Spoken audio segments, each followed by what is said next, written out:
Genesis, Exodus, Leviticus, Numbers, and Deuteronomy, the first 5 books of the Bible, are called the Pentateuch.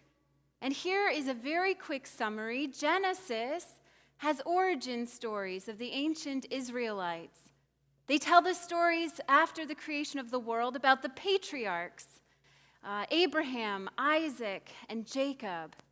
What happened to their families, the joys and the struggles. At one point in Jacob's family, there's a great famine in the land, and one of his sons has done very well in Egypt, and so they migrate to Egypt as a family. However, power changes hands, and there's a new Pharaoh in charge, and Jacob's family falls from grace and privilege. The Israelites become slaves in Egypt, and after hundreds of years, Moses is called by God to lead them out of slavery in Egypt. So that's what the book of Exodus is about, this liberation from slavery of our ancient ancestors. Leviticus begins with rules. Now that we are out of slavery, we're looking for the land that God has promised us. How should we organize ourselves? What expectations do we have for ourselves as a people with newfound freedom? Numbers has 2 censuses, one at the beginning. How many of us got out of slavery? Here's one census. How many of us wandered for a whole generation and are now ready to enter the promised land? In between these 2 censuses are stories about their wandering for this entire generation. What happened in the wilderness as they were looking for the land of milk and honey? Deuteronomy picks up as they are about to enter this promised land. Again, how are we going to organize ourselves? What expectations do we have for ourselves as a people? How does God want us to live? Right before we move into this new space, new season of our lives. Well, the 10 Commandments, the big 10 Commandments, are perfect for us to consider today. Because across the nation, teachers and students have been discussing what expectations they have for the next season of life, for their new school year. And parents are going to back to school night, so we understand what rules our kids are expected to follow. The 10 Commandments are the rules for this new season of life in the land of milk and honey. And what I'd like to do is to share with you why they were given these rules. I scoured the scriptures. I've told you, when you read scripture, it's good to look before and after, at the chapters before and after the passage you've decided to read to try to understand it better. The question I approached the 10 Commandments with was, why exactly were they given these commandments? And I found 3 passages that helped me understand it better. I'd like to share them with you now. Deuteronomy chapter 4, verse 6 says, "You must observe them diligently, for this will show your wisdom and discernment to the peoples, who when they hear all these statutes will say, 'Surely this great nation is a wise and discerning people.'" I don't remember reading that before. That the 10 Commandments were given to the ancient Israelites as they moved into the land of milk and plenty so that they would have a good reputation? Interesting. Very interesting. For those of us who are people pleasers, my ears perked up. So this is how to please people, gain their respect. A second reason is in Deuteronomy chapter 5, verse 33, which says you must follow exactly the path that the Lord your God has commanded you, so that you may live and that it may go well with you, and that you may live long in the land that you are about to possess. If you want a good long life, follow these commandments. Again, something that I think many of us desire today. A third reason is found in Deuteronomy chapter 5, verse 29. So that it might go well with them and their children forever. Keeping these 10 Commandments doesn't just affect our lives, but it affects our offspring and our grandchildren. It sets them up for success, not like worldly success, like they'll all be CEOs, but so that they'll have good, wholesome lives. With these 3 reasons, I thought that the 10 Commandments would be perfect to review with you today. I suspect that many of us haven't really thought about the 10 Commandments in a few years. Maybe not even since elementary school when you learned about it in Sunday school. Or maybe you've never heard about these. You just know they're posted on some public buildings and they're often controversies about whether or not they should be allowed. Well, today I'd like to encourage us to just walk through them and take a moment to let them sink in so that we too could have good reputations, good, long lives, and affect our children in wholesome and healthy ways. If I'm going to preach through the Bible in the upcoming year, which is the challenge I've given our congregation, is that everyone who preaches will preach one Sunday for each book of the Bible. I don't want to be the only one touching a Bible. So there are Bibles in your pews. Would you mind pulling those out? Or if there aren't enough to share, it's fine with me if you grab your phone and you Google search this passage. I don't mind. Can you please find Deuteronomy chapter 5, verse 6 through 21. It's the 5th book of the Bible from the very, very beginning. So you'll see Genesis, Exodus, Leviticus, Numbers, and then Deuteronomy. The big 5 means the chapter, and the small 6 is the verse. In your pews are the New Revised Standard Version. So if you're Googling it on your phone, if you want the same wording that I'm going to use today, say NRSV. That's how you can Google it. And let's consider these commandments in our own lives, knowing they were written for our ancestors in faith as they were about to move into the land of milk and honey. But these might have relevant morals for us today. Verse 6, I am the Lord your God, who brought you out of the land of Egypt, out of the house of slavery. Let's take a moment and imagine, what has God done for you? I am the Lord your God, who did what in your lives? For me personally, it is the Lord my God who saved me when I was on a hospital bed and gave me a sense of peace that whether I lived or died with this surgery, I would be okay, and so would my family. I am the Lord your God who has done what in your lives?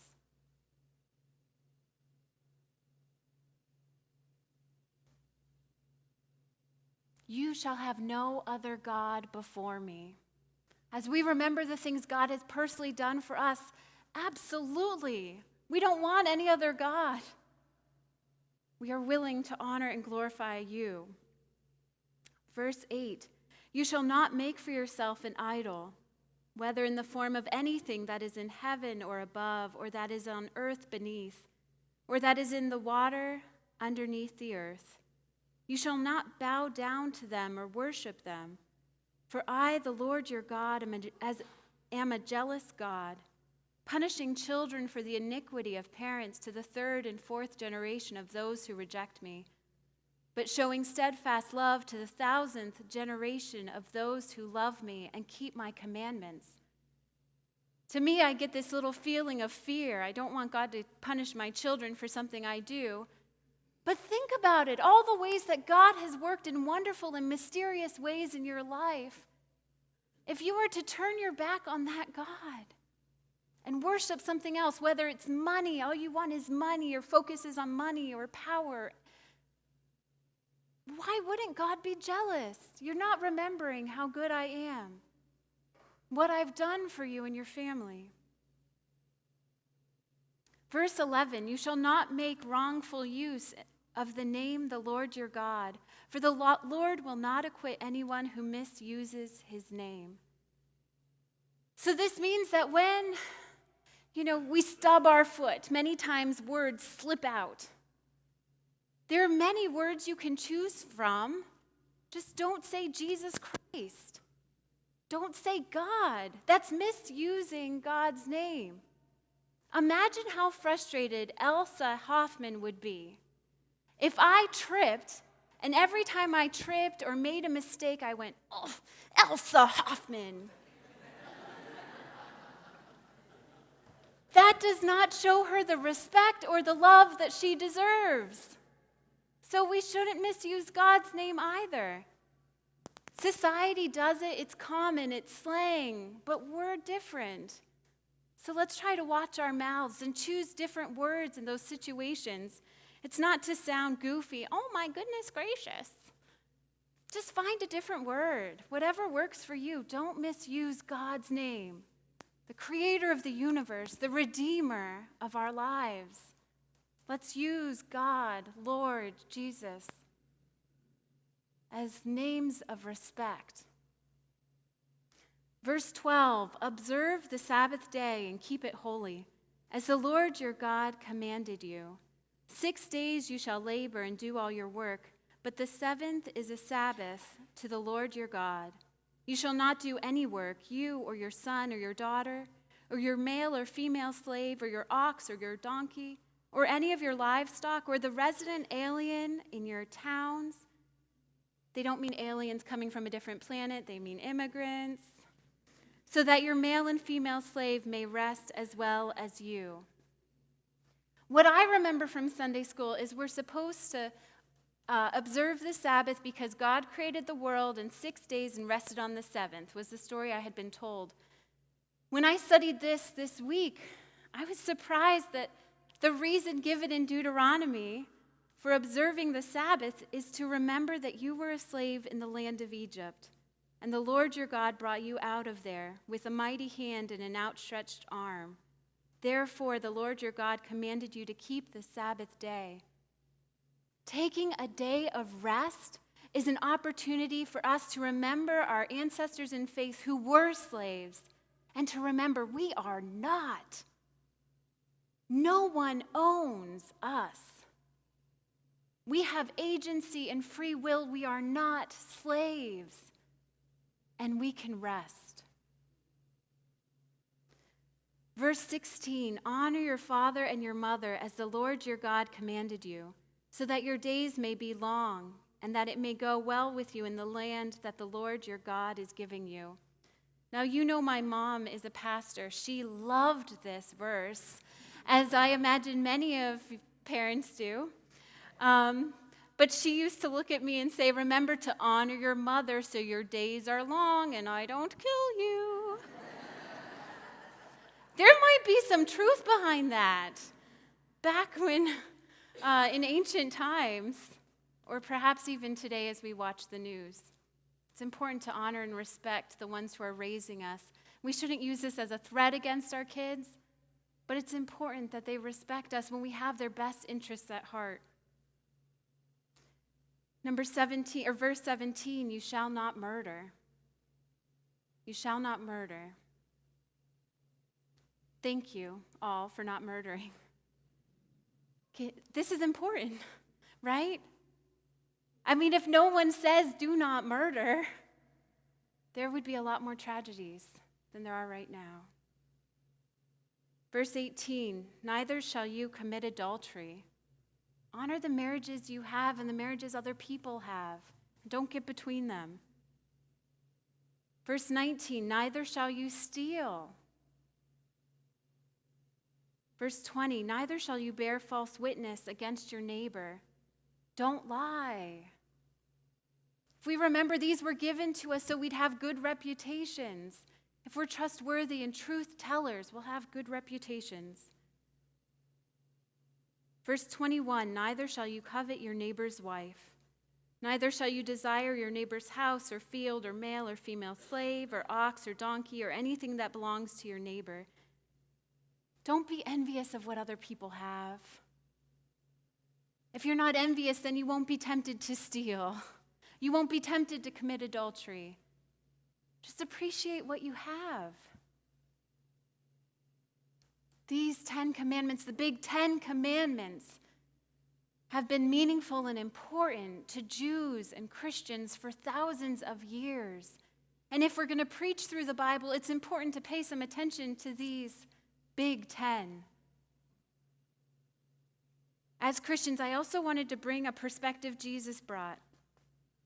Matthew 22 describes Jesus' reaction when he was asked, which are the greatest? Now, this was a trick because at that time, the religious leaders believed that all the laws were equal, not one is greater than the other. So if Jesus said one was greater than the other, we have something that we can bring him up on charges for. Jesus responded in that witty way he had, witty and wise, saying, love the Lord your God with all your heart, soul, and mind. And then there's a second, which is like it, and when that's translated, it means equal to, love your neighbor as yourself. For all the law and the prophets hang on these two. The commentaries say that does not mean that you can forget about the 10 Commandments and just love God, love your neighbor, and yourself. But when Jesus said these 2 commandments hang on the law and the prophets, that it's a way of interpreting the law in the First Testament, the Old Testament. It's a way of interpreting the prophets. And later this year, we'll have about 3 months of studying prophetic literature because there are so many books written by prophets in the Old Testament. How do we interpret what we read in these texts? Jesus said, do it looking for love. If you follow these 10 commandments, how are you loving God? How are you loving your neighbor? And how are you loving yourself? I want to thank you for taking the opportunity just to consider these 10 commandments and the way we can interpret them through love, as Jesus suggested. My guess is, I say this a million times, there are a lot of people in this room, we all have different experiences. There might be something in these big 10 commandments that stands out to you today. That's something I could work on. As I move into this next season, as the trees drop their leaves, this is something I can work on. Keeping the Sabbath or trying not to lie, trying not to be envious of what other people have. I hope that as you follow the 10 commandments, that you find indeed people respect you more, that you find your life is good, and that it affects your children as well. The last thing I want to say before we move into a time of reflection, please teach these to your kids. Maybe not with the threatening voice my mom used. The Sunday school teachers are wonderful, but they're only with your kids for half an hour a week. So help your children at some point during the day, if you can, your grandchildren. Share with them these commandments. That's exactly what Moses said thousands of years ago. You have to teach these. Keep passing it down through the generations so that our offspring can have good lives too. This time, YK is going to play for a time of reflection so you can sit with God and think your thoughts and pray your prayers. May you be blessed as you do so.